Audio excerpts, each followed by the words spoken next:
Hi everyone, it's Agnes. Now, Josiah and I, during our discussion about the law and the promise this week, which I've already uploaded, we discussed the second story, which we referred to, and it is in the book, The Law and the Promise. And it's in chapter 7, Moods. Now, since we referred to it, and I don't actually have a YouTube where I've read this story, I'm going to read it to you now. Okay? So, it goes like this. Most of us read and love fairy stories, but we all know that stories of improbable riches and good fortune are for the delight of the very young. But are they? I want to tell you of something unbelievably wonderful that happened to me through the power of my imagination. And I am not young in years. We live in an age which believes in neither fable nor magic, and yet everything I could possibly want in my wildest daydreams was given to me by the simple use of what you teach. That imagination creates reality, and that feeling is the secret of imagining. Okay. At the time of this wonderful thing happening to me, I was out of a job, I had no family to fall back on, and I had no support. I needed just about everything. To find a decent job, I needed a car to look for it, and though I had a car, it was so worn out, it was ready to fall apart. I was behind in my rent, I had no proper clothes to seek a job, and today it's no fun for a woman of 55 to apply for a job of any kind. My bank account was almost depleted and there was no friend to whom I could turn. But I had been attending your lectures for almost a year, and my desperation forced me to put my imagination to the test. Indeed, I had nothing to lose. It was natural for me, I suppose, to begin by imagining myself having everything I needed. But I needed so many things, and in such short order, that I found myself exhausted when I finally got through this list. And by the time I was so nervous, I could not sleep. One lecture night, I heard you tell of an artist who captured the feeling, or word, as you called it, of "Isn't it wonderful?" in his personal experience.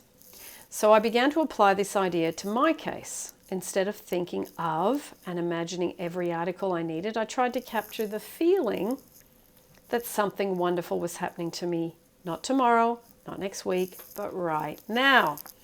I would say it over and over to myself as I fell asleep. Isn't it wonderful? Something marvelous is happening to me now. And as I fell asleep, I would feel the way I would expect to feel under such circumstances. I repeated that imaginary action and feeling for 2 months, night after night. And one day, in early October, I met a casual friend I hadn't seen for months who informed me he was about to leave on a trip to New York. I had lived in New York many years ago, and we talked of the city a few moments and then parted. I completely forgot the incident. 1 month later to the day, this man called at my apartment and simply handed me a certified check in my name for $2,500. After I got over the initial shock of seeing my name on a check for so much money, the story that unfolded seemed to me like a dream. It concerned a friend I had not seen nor heard from in more than 25 years. This friend of my past, I now learned, had become extremely wealthy in those 25 years.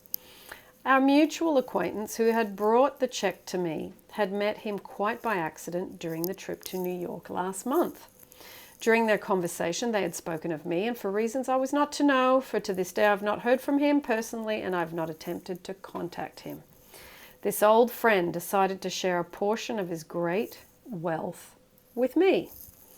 For the next 2 years from the office of his attorney, I received monthly checks so generous in amount that they not only covered every necessary requirement of daily living, but left much over for all the lovely things of life.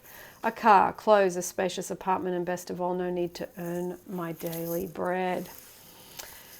This past month, I received a letter and some legal papers to be signed, which provide the continuation of this monthly income for the rest of my natural life. If the fool would persist in his folly, he would become wise. So, a very wonderful story from TK. TK wrote to Neville, and he included that story in his book. So, for those of you that have got many, many, many things that you want, try to do as TK did and capture the feeling. Go to bed and do that one simple thing. Capture the feeling of, isn't it wonderful, or isn't it miraculous, or isn't it amazing? Doesn't matter what words you use. Use words that are current for you in 2019 and capture that feeling of exhilaration, of absolute joy and excitement, and capture it and fall into sleep with it. So it's like planting the seeds, okay? And then you let go, you allow.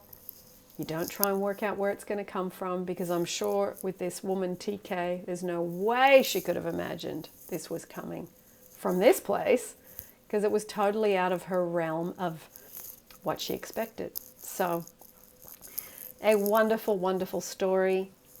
And I will put for you down below, there are other Neville stories that I've read and shared with you before. So I'll put that playlist down below for those of you that want to read or listen to more. I will make reference to where I got those stories from, and also the Neville Nuggets series, which is me reading little pieces of Neville's different books and then sharing stories as to how these nuggets were used to create different wonderful results. Some are mine, some are other people's. And for today, that's it.